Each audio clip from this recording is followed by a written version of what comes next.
ডিব্ৰুগড় জিলা সোণালকুছি ছাত্ৰ সন্থা নৱম দ্বিবাৰ্ষিক অধিৱেশন আৰু ডিব্ৰুগড় জিলা সোণালকুছি ছাত্ৰ জাতীয় পৰিষদৰ ১৭ বাৰ্ষিক দ্বিবাৰ্ষিক অধিৱেশন আৰু ডিব্ৰুগড় জিলা সোণালকুছি নাৰী সন্থাৰ পঞ্চম ষষ্ঠ দ্বিবাৰ্ষিক অধিৱেশনত দুদিনীয়া কাৰ্যসূচী আমি আয়োজন কৰিছোঁ।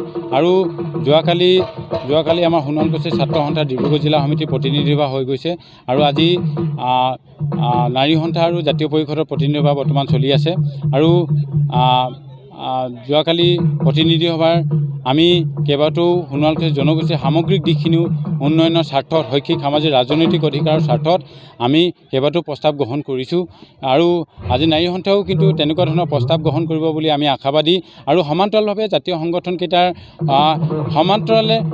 সমান্তৰালভাৱে কাৰ্যসূচীৰ জৰিয়তে আমি আমাৰ যি অধিকাৰ প্ৰাপ্য আমি এইখিনি সোণালকুছি জনগোষ্ঠীক আগবঢ়াই নিয়াৰ ক্ষেত্ৰত আমি প্ৰস্তাৱ গ্ৰহণ কৰিছোঁ বুলি আমি ভাবিছোঁ। আমি চাওক এটা 11 বছৰীয়া আন্দোলনৰ পৰিপ্ৰেক্ষিতত 2005 চনত আমি স্বায়ত্তশাসন লাভ কৰিছিলোঁ আৰু আমি তেতিয়া ভাবিছিলোঁ যে সোণালকুছি জনগোষ্ঠীটোক স্বায়ত্তশাসিত পৰিষদৰ জৰিয়তে কিন্তু সকলো দিশত উন্নতি হ'ব, কিন্তু আমি আজিৰ তাৰিখত কিন্তু যিধৰণে ভবা হৈছিল কিন্তু আজিৰ তাৰিখত হৈ নুঠিল। সেই গতিকে আমি ভাবিছোঁ যে জনগোষ্ঠীটোক উত্তৰণৰ স্বাৰ্থত শৈক্ষিক সামাজিক ৰাজনৈতিক উত্তৰণৰ স্বাৰ্থত যদি উত্তৰণ হ'বলগীয়া হয় তেনেহ'লে সোণালকুছিসকলক ষষ্ঠ অনুসূচী স্বায়ত্তশাসনৰ প্ৰয়োজনীয়তা আছে। গতিকে আমি আজিৰ তাৰিখত যোৱাকালি প্ৰতিনিধি সভাৰ জৰিয়তে এইটোৱেই প্ৰস্তাৱ গ্ৰহণ কৰিছোঁ যে সোণালকুছিসকলক 6 শিডিউল প্ৰদান কৰিব লাগিব। যেতিয়ালৈকে 6 শিডিউল প্ৰদান নকৰিব তাৰ কাৰণে আমি অবিৰতভাৱে সংগ্ৰাম কৰি যাম বুলি আমি কালি প্ৰস্তাৱ গ্ৰহণ কৰিছোঁ প্ৰতিনিধি সভাই।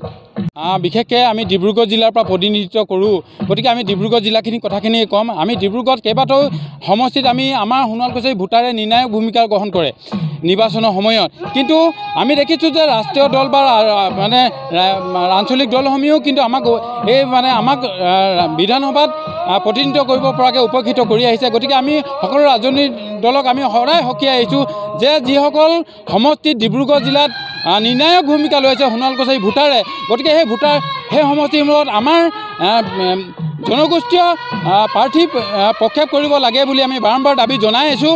কিন্তু সমান্তৰালভাৱে ডিব্ৰুগড়ত মাত্ৰ এটা সমষ্টিত নাহৰকটীয়া বিধানসভা সমষ্টিত আমাৰ জনগোষ্ঠী এজন প্ৰতিনিধিয়ে বিধায়ক হৈ আছে। গতিকে নাহৰকটীয়া বিধানসভা সমষ্টিটো অসম গণ পৰিষদৰ কেণ্ডিডেটগৰাকীক এইবাৰ আমি শুনিছোঁ যে সেইগৰাকী পাৰ্টীকো বঞ্চিত কৰাৰ কুচকাৱাজ চলিছে, কিন্তু আমি ধিক্কাৰ দিছোঁ যে আমি কেতিয়াও মানি ল'ব নোৱাৰোঁ যেতিয়ালৈকে নাহৰকটীয়া সমষ্টিটো আমাৰ ভোটাৰে নিৰ্ণায়ক ভূমিকা লৈ আছে আৰু বৰ্তমান সময়তো আমাৰ এজন বিধায়ক আছে। গতিকে তাত কিয় আমাক এনেকুৱা মানে বঞ্চিত কৰিব বিচাৰে আমি কেতিয়াও মানি ল'ব নোৱাৰোঁ।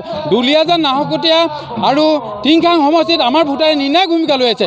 গতিকে আমাক উক্ত সমষ্টিকেইটাত আমাৰ জনগোষ্ঠীয় প্ৰাৰ্থীক মানে প্ৰক্ষেপ কৰিব লাগে বুলি আমি সকলো ৰাজনৈতিক দলক আমি এই মঞ্চৰ পৰাই আমি দাবী জনাইছোঁ।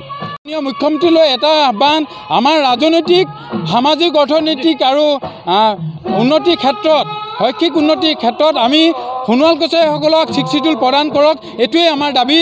যে ভাৰত চৰকাৰৰ লগত আলোচনা কৰি সোণালকুছিসকলক 6 শিডিউল প্ৰদান কৰক, এইটোৱেই আমাৰ মুখ্যমন্ত্ৰীলৈ আমাৰ ডিব্ৰুগড় জিলা সোণালকুছি ছাত্ৰ সন্থাৰ লগতে আমাৰ জাতীয় সংগঠনৰ মূল আহ্বান।